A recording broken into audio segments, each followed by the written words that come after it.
देखिए हम लोगों ने ये कहा कि अगर हमारी रिक्ति 75% से नहीं भर पाती है तो हम 75% अभ्यर्थियों या 75% रिक्ति दोनों में जो कम है उतना हम लोग ज़रूर भर देंगे। और उस हिसाब से हम लोग जो कट ऑफ है, जो हमारा क्वालिफाइंग कट ऑफ जो 40% जनरल के लिए जैसे है, उसको हम लोग उतना उस हद तक शिथिल करेंगे।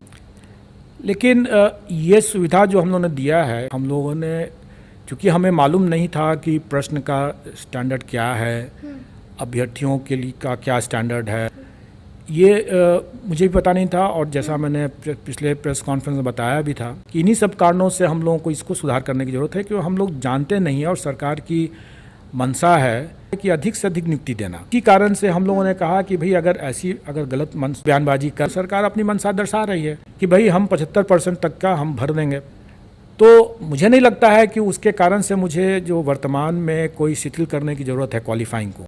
लेकिन ये एक प्रोविज़न किया गया इसलिए कि लोगों को लगे सरकार की मंशा भी है नियुक्ति करने की, हमारी मंशा है नियुक्ति करने की, और अगर बाई चांस ऐसे मामले में नहीं भर पाते हैं तो हम रिलैक्स करने के लिए तैयार हैं। और ये बात आपने देखा होगा कि अभी हमारे जो 9th 10th या 11th 12th में हमें जो स्मरण है कि उसमें 4 पेपर जो 9th 10th में हैं और 3 पेपर 11th 12th में ऐसे हैं, उनको छोड़ करके बाकी जितने पेपर्स ऐसे हैं उसमें अभ्यर्थियों की संख्या रिक्तियों से कम है।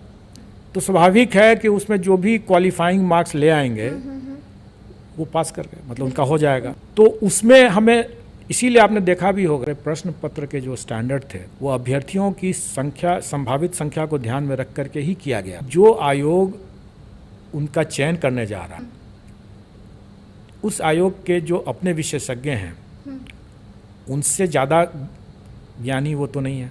अगर उतना ही ज्ञानी होते तो शायद वो आयोग के विशेषज्ञ ही बन जाते।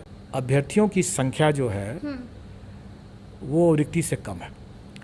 ऐसी स्थिति में हम कोई बहुत ही कठोर प्रश्न पूछ करके हमें क्या लाभ मिलेगा? हमें तो देखना है कि वो अभ्यर्थी जो है वो इतनी दक्षता रखता है कि वो बच्चों को पढ़ा सके। बाकी अगर उसका ज्ञान अगर थोड़ा कम भी है, ये टैलेंट है और करके आए हैं, तो वो पढ़ा सकता है। कोई ये बात कहता है कि भाई हमने तो बहुत पढ़ लिया, मैंने जो पढ़ा, तब तो यही वाली बात हो गई कि जब भी लोग अपना जीवन बीमा करते हैं और जिंदा रह गए तो बाद में बोलेंगे अरे हम ना तो बेकार हो गया जीवन, क्या उनको मर जाना चाहिए था, तभी उसका सार्थक परिणाम निकलता है। कि अगर कोई पढ़ाई कर लिया, नेचुरली आप ज़्यादा पढ़ेंगे। और इसी कारण से हम लोगों ने कभी भी उसका ब्रेकअप नहीं बताया कि हम किस विषय में कितना पूछेंगे, और कभी नहीं क्यों बताया कि आपसे हम सिर्फ 5 क्वेश्चन इसका पूछेंगे, 10 क्वेश्चन उसका पूछेंगे। आपको तो पढ़ाना है, आप तो सरकारी पदाधिकारी के जैसा नहीं है। आपने जो पढ़ा उसका उपयोग कम आएगा।